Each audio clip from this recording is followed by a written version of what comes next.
Devon Achane is out week 18, at least doubtful right now, but most certainly not going to play. That's pretty much an out at this point. Definitely out week 18. Shoulder, nothing to play for, nothing to be concerned about, but nothing to play for. Achane will rest for 2026. Question is he wide receiver, or is he running? Well, he's almost a wide receiver. Is he running back 3, running back 4, running back 5? Is he a top 5 overall pick? Who do you have ahead of him? We're going to talk 2026 Devon Achane and what to expect with his coaching staff situation and quarterback situation. And what do we do in anticipating that in terms of how it affects his value? The Fantasy Football Show begins right now, ladies and gentlemen. File on in. You're watching the running back show as of this moment. Everything moving forward is going to be pretty organized on this channel. And you can go to the YouTube homepage channel, my YouTube homepage. On the channel, you'll see everything organized in shelves and in rows. You'll have running back shows, quarterback shows, wide receiver shows, tight end shows, mock draft shows. This is going to be a running back show. This is the Devon Achane show. And file on in. We'll be here 365, 24/7. We don't shut down like other people. That show begins right now. Live from the FantasyFootballShow.com studios. It's the Fantasy Football Show. Live! Monday through Friday, 8 p.m. Eastern. Smitty is also live whenever news breaks. File on in. Let's discuss where we're drafting this man. He's out week 18, which is good because he suffers no injuries. It's also good because he doesn't get another week to do anything to revive the kind of concern that I think is infecting his 2026 very early ADP. This is a guy that I think was running back number 3 without a hesitation with Tua Tagovailoa under center. Now that Tua's not under center and Ewers comes in and really diminishes the upside of Achane for a couple games, now we're looking at what? Is he going to be running back number 5 to 7? There's a lot of people that are skeptical that this offense will be even remotely the same without Tua. Even though Tua is not a league winner, he certainly fed the ball to Achane, dumped it off to Achane, trusted Achane. The rapport was amazing. We don't know what's in store for the PPR workload for Achane in 2026 now that they don't have a secure quarterback named Tua under center, regardless of how good Tua is. So we're here to discuss that. Phone lines will be open very early on. In fact, I'll open them right now. So if you want to dial in and discuss this topic and say who you have ranked ahead of Achane, I'd be happy to hear what you have to say. And we'll put them all on screen. So dial into the show. Call into the show. Call into the show. Let's just start off by putting these players in order. Let's put the numbers on screen here and start ranking this bad boy. We know he's going to be at least in the top 5. So I think I can do this. We'll put these numbers and spread them around here. So we'll put Achane over here in the corner. Obviously, Bijan, Gibbs, whichever order you have these guys in. Right now, everyone's pretty much going to have Bijan number 1 because he has been exploding. Gibbs is probably going to be almost everyone's lockstep number 2, unless it's McCaffrey. You could have McCaffrey. So put McCaffrey 3 for right now. Seems to be, I think, this probably seems to be the consensus. Some of you might have McCaffrey 2, and I understand that. Some of you might not touch him at all in 2026 in anticipation of the overworked abuse that Shanahan's been slinging in this man's direction in 2025. You think it might slow him down, might make him become what Barkley became after that kind of volume, and that's understandable. This is probably where we have consensus, I would imagine. I couldn't imagine in general this being, maybe moving McCaffrey and Gibbs around or whatever. This probably feels like the top 3 running backs. What do you guys think on this? Vote in the chat. Does this look good? Regardless of the order, does this look locked and loaded? Put a green check mark if you think the top 3, even if you have CMC 2 and Gibbs 3, whatever. Would love to know Would love to know if you guys feel differently. Then let's discuss who running back 4 is. Then let's discuss who running back 5 is. Phone lines are open again. Dial in, dial in, dial in. Call into the show. Call into the show.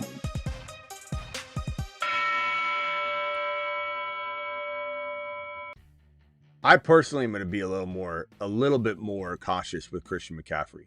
Like, McCaffrey's going to be more in this territory for me. 5, 6, 4. I'm not going to not have him ranked in the top, 5 or 6. I think it's deserving, but I truly believe that Shanahan has abused this man to the degree that we're going to see what happened to Barkley happen to him this year, even if he doesn't get injured. Like, that's a whole nother topic. But the abuse, the wearing down, they could even move him into a little bit more of a wide receiver role, which is what Shanahan's indicated that he could do. So, but right now, if this is the consensus 1, 2, 3, does anybody want to make a strong argument that Achane deserves to be 3? I would love for someone to call in if they've got a debate here to be had. Joe Mixon return to healthy. Will Joe Mixon return to healthy? Who the hell's Joe Mixon at this point, bro? No, Joe Mixon's not going to return healthy. Mixon's done, bro. Absolute done. He's cooked. Mixon is cooked even if he comes back. Like, there's no Joe Mixon conversation. What are we talking about Joe Mixon in a top 5 running back conversation? How the hell are we talking? You want to talk Joe Mixon making the top 30 RBs? Like, maybe, but like, why is Joe Mixon even coming up right now? Can I ask that question? He wouldn't even come up if he was healthy. There's no health for Joe Mixon. Joe Mixon's done. Travis, you're live. Joe Mixon. Hey, what's up? So I think I'd have Achane 3. McCaffrey, I mean, he's deserving of it, but yeah. I'm gonna treat McCaffrey similar to Saquon, though, where we'll see how long they last in the playoffs. But he's at 399 touches total right now. It's the exact same thing that happened to Barkley. I mean, it happened to Barkley. If anybody wants to argue it didn't happen, it happened to Barkley. And Barkley had as good of a season. What can you look at what Barkley scored fantasy wise? And then look at what McCaffrey scored this year through 17. So McCaffrey is at 402.9 points PPR. 402. Okay. And then what did Barkley score through week 17? Let's not add week 8. I don't even know what he did. If he did anything in week 18, I forget. So the CMC. So week 18 would be, let's see. Minus 6 point. What did he do week 18? 6.8. So through week 17, he was at 346.5. 346. So McCaffrey had a just an unbelievable year. So it's the receiving. It's because he has like 90 receptions or something. So Barkley, CMC, and they really had remarkable seasons. Like, both of them had insane years, and they both come off of those years being looked at and revered as top 3 locks for the next year. Barkley was such a concern for me. I'm very, very worried about ranking CMC too high, but I'm also wanting to have a share, but I'm just not going to be one that's going to be sacrificing a Gibbs or a Bijan. Maybe in a league, if I have side-by-side leagues, I could take CMC in one and Achane in the other. I could definitely see myself doing that. But I'm really worried about even this number 4 rank, to be honest. It's such a massive amount of volume.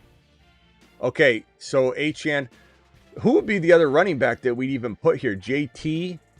I did my mock draft video, so JT was the guy that I had to place in this conversation. James Cook is certainly in this conversation. Chase Brown in this conversation. I want to put those guys on screen. Who would be, if you put Achane 3, and are you putting CMC 4 or are you putting CMC 5? I mean, CMC is probably 5 or 6 for me, and I understand that's being cautious and people won't like it, but who's your number 4? Right now, What? I don't know. Like I have Cook, Chase Brown, and Hendy, I think I'm going to have just in front of CMC. What about JT? I'm not sure what probably have him one after CMC. And I admit I have him lower than most. Genty's going to be so interesting. The way that this team tries to fix or doesn't fix the problem will definitely move his value all over the map. Hampton's going to be in conversations and deserving of it. And admittedly with JT, I think I might see myself moving him up once I know who they have at quarterback, because I don't know what they're going to do there. Let's just say they signed Danny Dimes. He's going to be ready for week one. He'll be kind of like Aaron Rodgers and Cousins, where you're like a little worried about how good he looks, but he's younger, so it probably won't be as bad of a first year back as Aaron Rodgers and Cousins. But chat, dial in Judkins. We're not talking Judkins here, Garrett. No. Bucky's certainly going to be in the conversation, I think, once these players are off the board. You protect that you got to bake in the risk with Bucky, but Bucky's certainly going to be in the conversation once all these guys are off the board. I don't think there's any conversations here. I don't think there's any players to put in here. I think Jeremiah Love eventually could start dancing in this end of this group for sure. I think Harvey, depending on how he finishes, could dance in here. Hampton would be the only other player I think is deserving. Breece Hall, certainly a landing spot in KC, could put him in this conversation. So I guess I should put a couple more on here. We'll put Breece Hall in here. ETN, what if ETN's in KC? Is he top 5? Well, I was going to mention ETN. I mean, I guess the list keeps going on. If ETN and KC, would anybody in if ETN was in KC, would anybody have ETN number 5? Number 4, number 5? You're not putting Scatman in the top 5. I'd be tempted, but I probably wouldn't. I mean, this is such a tough conversation. It's fun, but it's tough. It's tough. So funny. Obviously, I wouldn't have Derrick Henry in my top 10 for next year, but that huge game bumped him all the way up to RB7 for the year, which is just crazy. I know. It was a huge monster outing. Wan'Dale Robinson finishing as like wide receiver 11 or 12 in most formats is a wild stat as well. Man, it's insane. Yeah, wow. Yeah, this is a good group. This running back stable is nice, man. This year it feels really, really solid. I mean, Hendy, I love Hendy. I think Hendy definitely could be in this conversation. Like, I'm going to put Hendy down on this, in this like 5-7 range. Like if CMC and him were tied right here.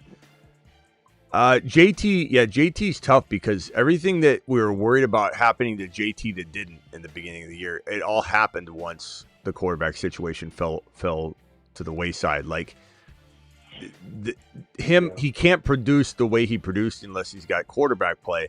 And I didn't anticipate Danny Dimes to look as good as he did. Really, very few people did, if anybody. So, but a lot of people still love JT, and I admittedly wasn't as high on him, thinking that this quarterback situation would look like it did at the end of the year when they didn't have anybody. But this is an argument to be made. I think, it's not crazy to put CMC here. It's not crazy to put Hendy and Taylor and Chase Brown and James Cook kind of tied in this like territory of 5. And then these guys like sitting there. Fair. I think it's perfectly fair to have Taylor and CMC 4 and 5. Like, I'm saying personally, I'm probably not going to, but yeah. But I admit that I'm going to be different from most people on that. This is how I'm going to have it. It's very loosely based. I'm not drawing a ton of hard lines here because I think it's very, very fluid. But I think Bijan, Gibbs, Achane, McCaffrey, and you could even do like this: Achane, McCaffrey at 3,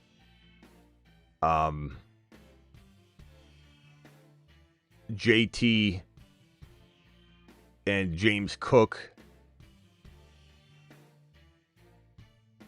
And if anybody has James Cook at the 5 spot, that's fine too. Hendy, Chase Brown feel pretty comfortable together over here at like the 5 territory for some reason. I feel like that's let me see if I can, let me move this here. Like this makes some sense to me in terms of like some of the ADP and projected ADP. So Bijan, Gibbs, Achane, McCaffrey, Cook, and JT, based on safety, based on ADP. Not that you don't want Chase Brown or Hendy more, maybe, but just that this feels like about where the groupings are going to be, where ADP is going to gravitate toward. And then these guys are like turn 12, 13 turn plays. Hendy, Chase Brown, Genty, ETN if he's in KC, let's say Hampton. These guys all feel like they're breaching round 2 or Chase Brown 12. And then these guys feel like they're securely in round 1. Although I do have Cook a little later, but I just feel like from a arguments perspective. This is it. This is pretty good. This is a pretty good group of running backs, man. I don't even know who I'm leaving. Harvey. We got Harvey Hampton. and Jeremiah Love. Love. Bucky. I mean, the reason I'm putting these guys up here is like this is such a good group of running backs. It really is. Harvey. Let me put Jeremiah Love on screen. I mean, you're talking about potentially saying. Let me put Hall above here. We're potentially saying something along the lines of like, if I waited on RB and I was able to get 2 of these guys, and then go wide receiver or something, like that's an unbelievable approach this year. Like this group right here, if I could get Genty and ETN at running back 1 or running back 2, and I could go wide receiver, that'd be unbelievable. Genty, the only thing is Genty probably won't fall to 3, although you don't know. You know, there's so many people, like we might rank Genty higher than most people right now, and we might get into mock draft territory, you know, where 3.3, 3.5 is where Genty's getting drafted. We don't really know right now. It's hard to say. Yeah, and then like, you know, we have to see what happens with free agency. Like if Kenneth Walker leaves and Charbonnet has a backfield to himself, he creeps up into the back end of that group. Sure, you know, sure. Always love Sharps. I've been waiting on Charbonnet. Just waiting for years now on Sharps. And the time might have. Where's my Charbonnet? Where's my Charbonnet video? Where the hell is it? I can never find it.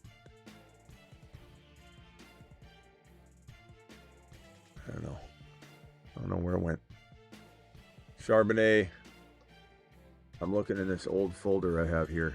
Because we just don't press it much. And here it is. Get Charbonnet. Pop open a nice bottle of I mean, Charbonnet. this has him in his college uniform. You know, this has him in his, you know, his oldest photo that's like even circling around.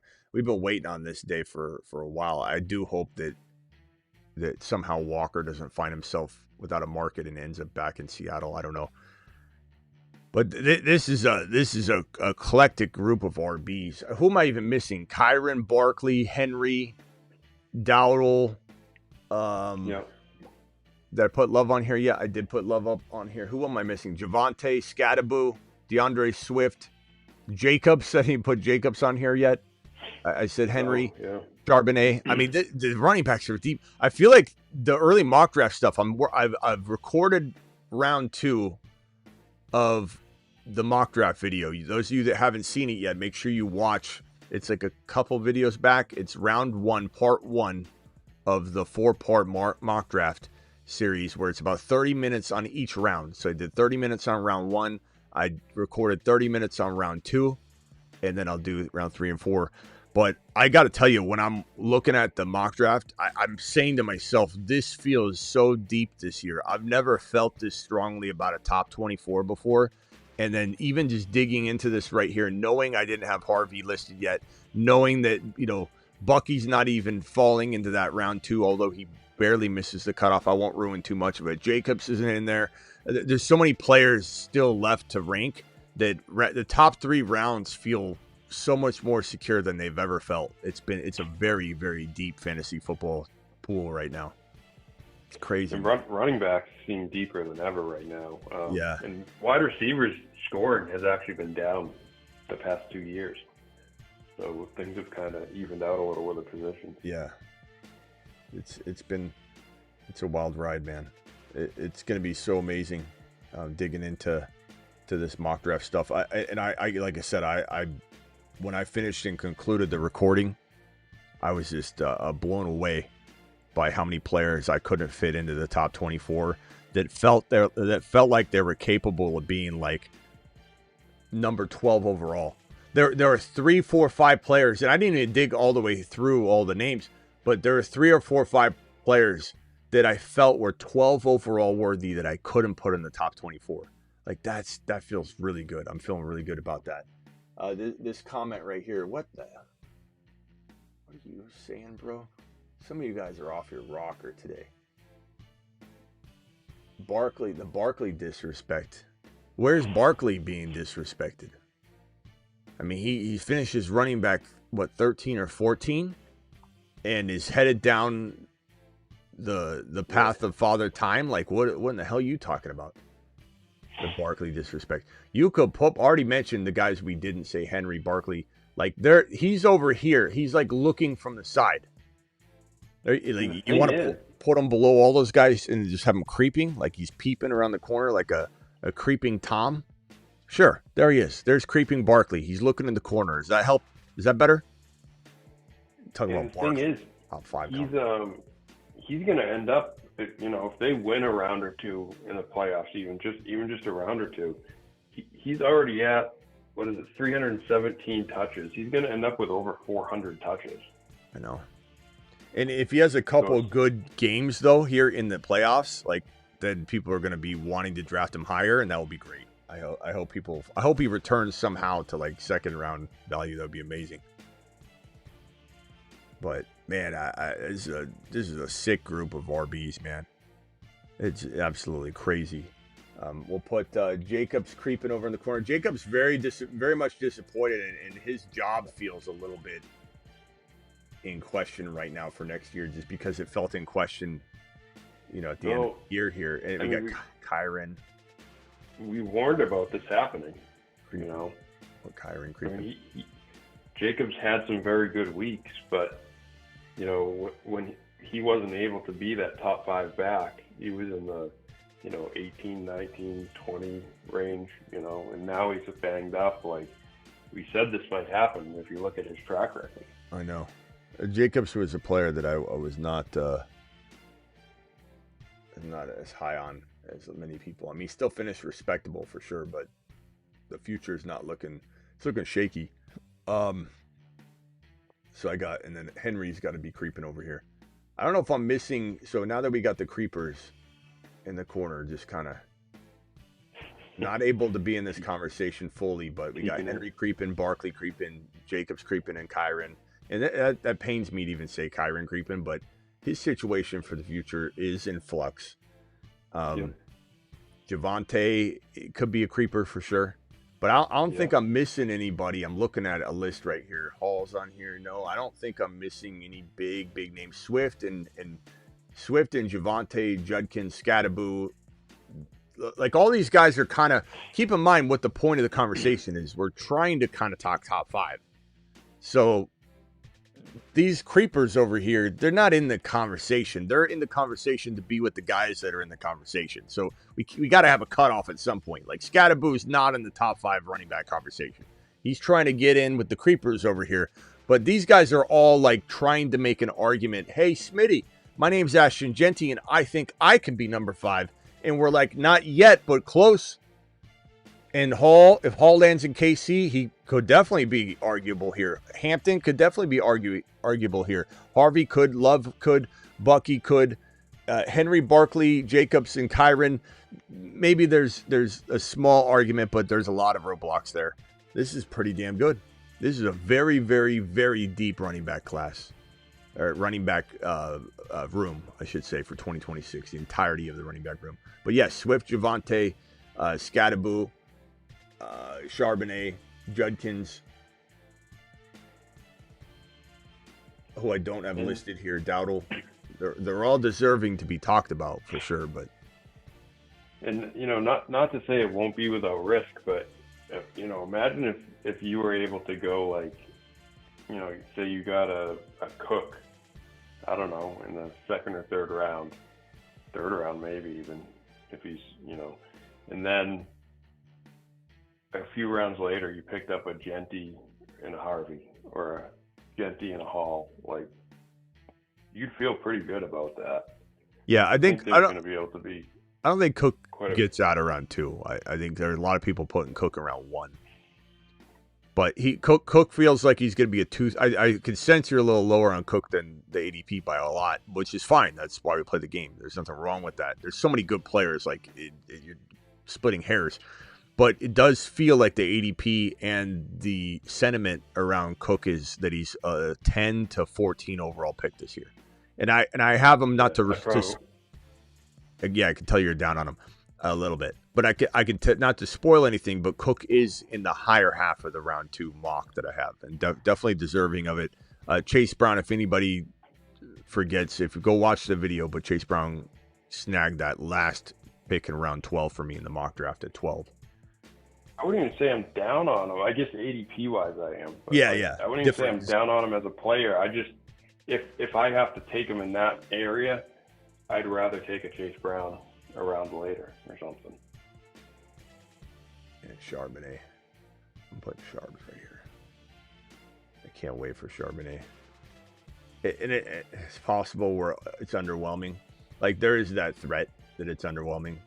Sometimes that happens. A player looks amazing, like Tony Pollard, and then he goes off and gets his solo gig, and then it just doesn't look the same. Kramer from Seinfeld, funniest guy in the world. Like, can Kramer have his own show? I kept saying that for years. Kramer went and had his own show, wasn't the same. He's just a little too much Kramer. You need the right amount of Kramer. And so Kramer's always been good on Seinfeld as the side guy. So who knows what happens to Sharps, but the one thing we do know is we have data that tells us that when Sharps is given all the work, he explodes in Seattle, at least in this system. If you want to call it system running back, doesn't matter. It is what it is. But Charbonnet was a top 5 running back in his 5 starts in 2024. And this past season that we just concluded, look what he did in week 17, 100 yards and 2 touchdowns. I mean, he was unbelievable. So Sharps is in the conversation, whether you like it or not. Now, with the Chicago situation, don't you think that could very much end up like a split next year? It could. Monangai is Ben Johnson's guy, and I think he likes Swift. You got to remember that Ben Johnson was part of the coaching staff that traded Swift away. Now, maybe he was the one against it, but he was offensive coordinator. So it's not like he didn't have, if he said don't trade him, he probably could have twisted some arms to keep Swift on roster. But you got to remember he was a part of that staff that got rid of DeAndre Swift. And so the fact that Swift delivered, though, such a great year, you got to think that Ben's really excited about having him back. But, I mean, yeah, Monangai definitely has a shot at taking some work. And it could be a Kyron Corum 2025 thing in 2026 in Chicago, where it's like, Swift's still getting good touchdown work and he's still producing, but Monangai's getting Blake Corum work in 2026, that kind of split. So definitely a divide of some sort for sure. But Monangai's going to have to stay healthy and all that. Like, there's still a lot to happen. But yeah, this is definitely an intriguing, eclectic group of RBs. The RB room in fantasy this year is just really... And the wide receivers, too, are very, very deep. Like, I'll pull up the wide receivers and just say that, between Olave and Rice and London and Pickens and A.J. Brown and McMillan and Egbuka, and you still got the BTJs, the the T. Higgins and Mike Evanses of the world and the Bukas and Adams, Devontae Adams, like those guys are all falling outside the top 24. Well, I'm sorry. No, let me go back. Rice is in the second round. Pickens is in the second round. London's in the second round. A.J. Brown may or may not be. And then the rest of those guys, and even Rice is like maybe not in the second round for some people. Olave, third round. A.J. Brown, 2-3 turn. Evans, Ibuka, McMillan, Adams, BTJ, JMO, T. Higgins, obviously MHJ and all those guys. Like those guys aren't even sniffing the top 24. So it's a very, very deep overall fantasy football pool in general. But I'd say running backs do feel a little bit deeper. And with the wide receiver usually consuming more spots inside the top 24 will allow some of these guys to fall in the third and fourth round more so than some of the wide receivers, as wide receivers are consumed at a higher rate, especially in best ball. So I think the wide receivers will dry up in the third or fourth round quicker than the running backs will. So it could mean that, like I was saying earlier, it could mean you go wide receiver, and grab two of these guys, these running backs up here. Or you do a split, or you take best player available, but let's say you go Bijan and then you grab Rashee Rice. Like Rashee Rice and Bijan can be paired together in a 2026 early draft, which is insane. And if you've got the 1 pick, that means you've got the 3.1. So you can get Bijan and 2 Rashee Rices. So it's what the mock draft, when I conclude the mock draft and at the end of the mock draft, round 2, I'm kind of like blown back by going, wow, there's so much talent still left. And if you got number 2 overall, you've got Gibbs and you've got potentially Pickens or Rice. And then you still get a Breece Hall. You still get in some cases, Jeremiah Love. You still get a Bucky Irving. You still get a RJ Harvey. You still could get a ETN. So to have 3 of those players from that 1 slot or that 2 slots, it's going to be a great year. Can't wait.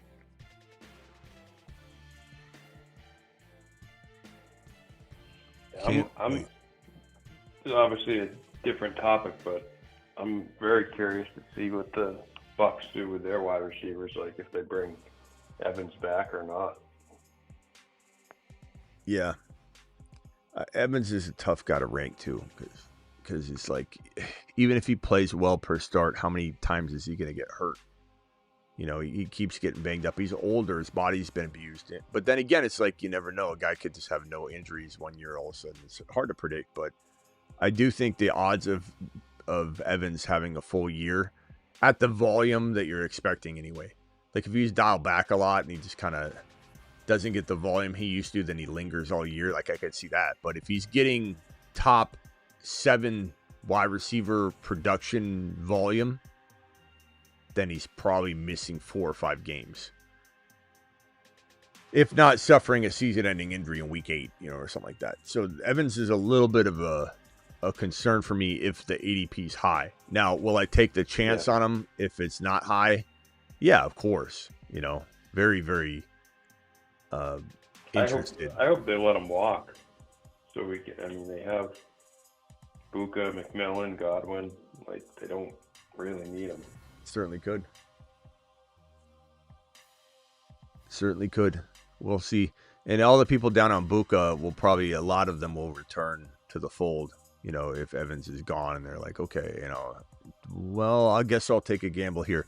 But the beautiful part about Ibuka is he's not going to cost any risky amount of value. It's going to be, so many doubters are going to bake in so much of that risk that it'll be a low risk proposition that people won't realize that it's flipped into a low risk proposition. They'll just be like, Buka, I'm not trusting Buka. It's like, well, bro, if you've taken a look, open your eyes. Like, he's sitting in a place where you don't even have to trust him.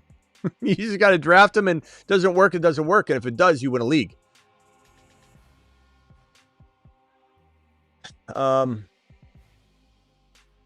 If I had to pick the most likely disappointment for this, you'd have to look at Christian McCaffrey from the volume.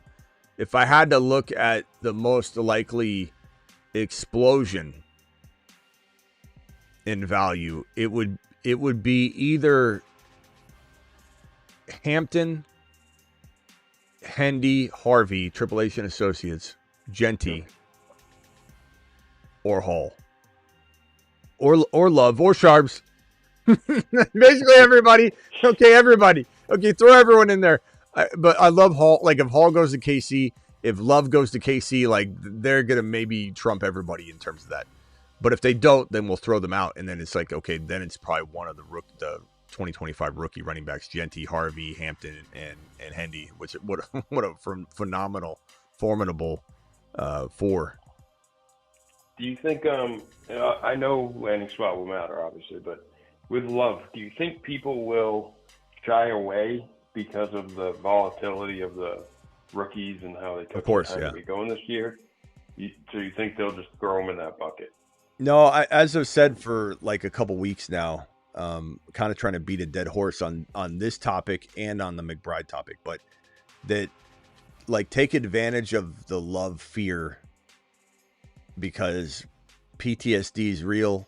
Everybody's going to be so traumatized by Genty that there might be one or two guys that aren't, but they might not have the draft pick to even draft Love there. They might have a top of round 1 pick or something. So you never really know. In general, I would say you're probably going to find that most people are going to have a real difficult time unless Love's landing spot is KC. Like, even New Orleans, they'll see the light, but kind of. Unless he lands in KC, people are going to have a real tough time putting Love in the top 15, just based on the fears of Genty. And I don't blame anybody, and I certainly agree with the sentiment that veterans this year are going to have a nice feel. And it's not a lesson learned necessarily or anything. It's an observation of change, and let's go in this direction. It's not necessarily, oh, we're doing it wrong or we've done it wrong. This year will be a nice year to lean on some veterans, because it's not like we have a lot of veterans that are aging out entirely. You have the creepers over here, Barkley and Henry. But other than that, veterans are not in a very vulnerable position. You know, like JT's a veteran, Cook's a veteran. CMC is the only big risk because of the volume. But like everybody else, I'm certainly okay with not going Jeremiah Love over even Breece Hall if he's in a good spot, or Hampton or whatever. Like, I don't have to force it and say I want the next Bijan Robinson. Like, we don't need to do that. But I'm also not scared like other people of just saying last year has no relevance at all. Like, the way that Genty was handled has nothing to do with how the overall NFL is going to approach rookie running backs in 2026. Like, that's a misnomer. People are absolutely out of their minds if they're like, oh, the NFL as a whole, collective, all 32 teams just won't use a rookie running back because look at Hendy, look at Harvey, look at Genty. Teams just ease rookie running backs in now. It's not the case. Those situations all did, and it was ironically upsetting. But this is still a league where if the right coach has the right player and the situation is perfect, that player will be used. Look at Hampton. Hampton still got used. It took injuries to take him out of play. Like, it ended up being where if Hampton had never gotten hurt, he would just be the massive workhorse monster that would have set a tone for everybody to be excited about rookie volume again. But I think it was a wild ride. You know, it was just a wild ride. Rookies got used weirdly, and I'm not looking at it as a rinse and repeat copycat, everyone's going to do it thing. Like, if Jeremiah Love gets taken inside the top 15 overall, which is very likely right now in the NFL draft, that means he's going to New Orleans, he's going to Dallas, or he's going to KC, or he's going to one of these running back needy teams because they're going to spend that kind of draft capital and they're not going to take a guy that they have a surplus at the position. Then he'll probably be fed. But is there a team that lingers inside the top 15 overall that could replicate the slow rolling out of the rookie running back production? Yes. Let's see if I can find the. Yeah, sure. And Casey's one of them. Like, Casey, while we all want to say Casey's the gold mine landing spot, it could be. It should be. It probably will be. But we have seen Clyde Edwards-Helaire, get drafted in the first round. The capital was extremely high. And you could say, oh, he wasn't that good. Well, he was to KC. They took him as the top running back. And Joe Burrow also said that Clyde Edwards-Helaire, out of all the players he's ever played with, and Joe Burrow played with and against some of the best players that have ever graced a football field.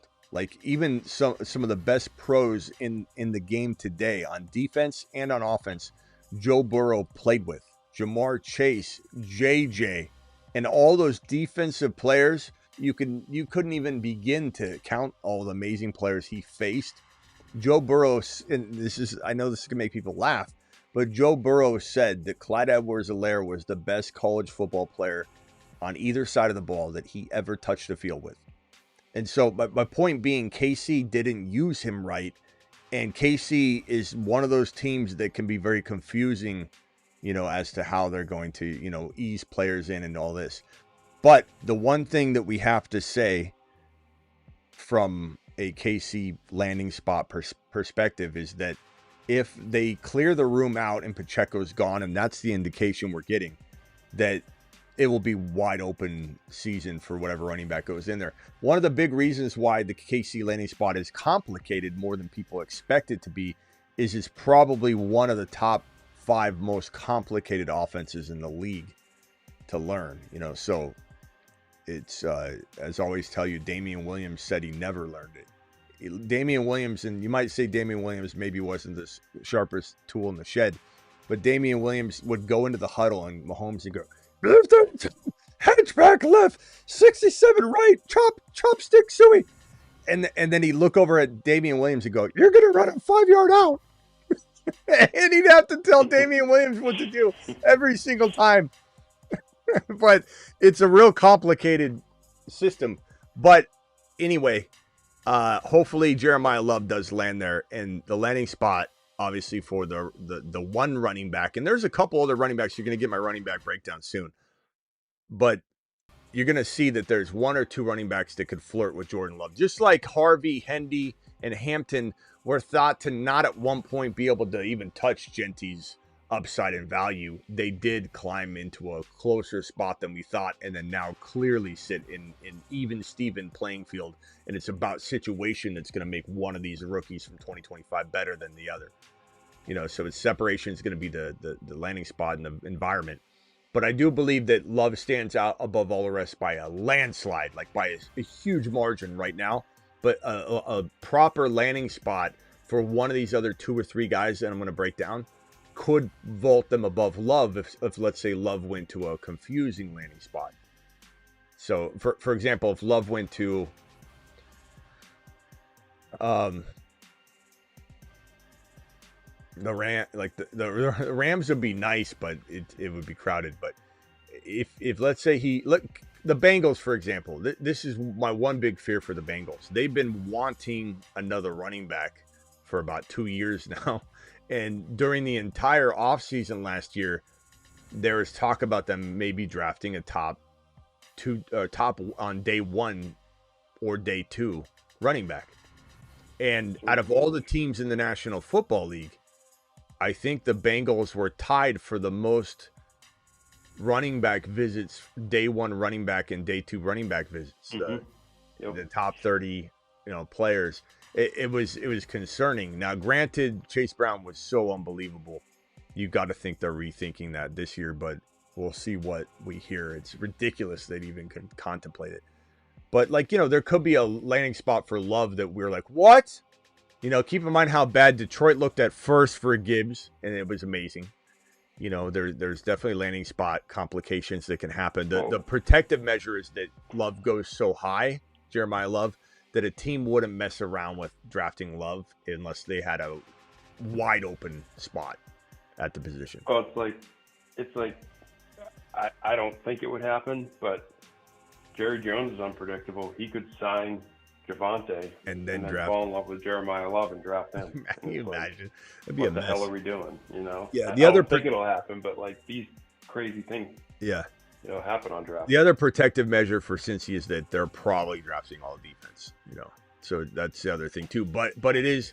We thought that last year too, though, and then they started having all these top 30 visits, running back visits, and we're like, why are the Bengals leading the league in running back visits for day 1 and day 2. Why are we seeing this? It didn't make any sense. We knew they needed nothing but defensive players. They should draft nothing but defense. But the Bengals didn't do that. It's the Bengals.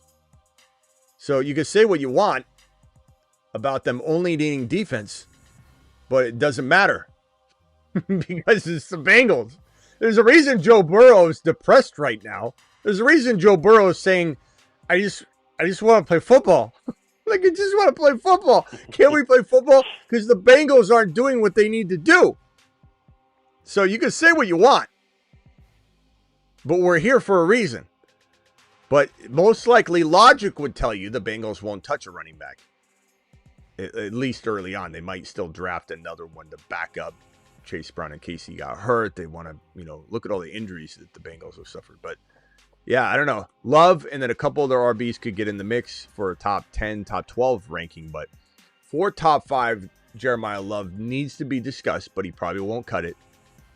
But this feels pretty good. Bijan, Gibbs, Achane, CMC, JT, and Cook for a lot of reasons here before Hendy and Chase Brown, but quietly like loving the Hendy and Chase Brown value here more than I love the Cook and JT value here. But I think this makes sense. And then of the non-guys ranked in the top 5 right here in this little L, who is the one guy above that you believe has the best chance of getting into this conversation? Like, let's say you were still keeping the numbers here, but you remove somebody and swap them. Like Cook, you don't love Cook, so who would take Cook's place? I'm not saying you don't love Cook, but you don't love Cook's value as much as the ADP is slotting. Let me swap it. I'll swap Cook in. I guess Cook and JT. I could swap for Genty and Harvey. Now Genty, some things have to happen. I guess they need to get better. But what about Hall? I think Harvey. Hall's all going to depend on the landing spot for me. What if Hall doesn't go to KC? Where else could he go that would be amazing to you? Dallas? New Orleans. So Hall in New Orleans over Cook? Probably, yeah. Chat, vote on that one. Hall in New Orleans over JT or Hall in New Orleans over Cook? Hampton could definitely get in here. Any of the Triple H running backs and Genty could get into this top 5. Not all of them will, but one of them could easily breach with the top Triple 5. H guys. Well, actually, I guess more Hendy, Harvey, Genty. When you're looking at them, they find the last half of the season they've been throwing to Genty a lot, and that's going to be a big part of his game. Harvey, they finally are throwing to him now, and I think he had like 70 yards receiving a couple games ago. Hendy, they still aren't throwing to at all, so that's still a whole nother part of the game that is going to come for Hendy. I think it will next year. Yeah. Well, he's in here. He's entrenched in here. But what about, and Bucky still has a right to be in the conversation, I think. But Hall, if Hall goes to New Orleans, he's certainly top 5 capable. If Harvey gets committed to, he's top 5 capable. If ETN ends up in KC or New Orleans or stays in Jacksonville, is top 5 capable. Hampton's top 5 capable. And yeah, I mean, Genty is, but we're obviously sitting on pins and needles as to what they do. But the reason why I said Genty and Harvey is that I think their PPR capability is so high if they are used correctly. What do you like better, Love in KC or Hall in Dallas? Love in KC. I think it's a tough one. What about ETN in KC, Hall in Dallas?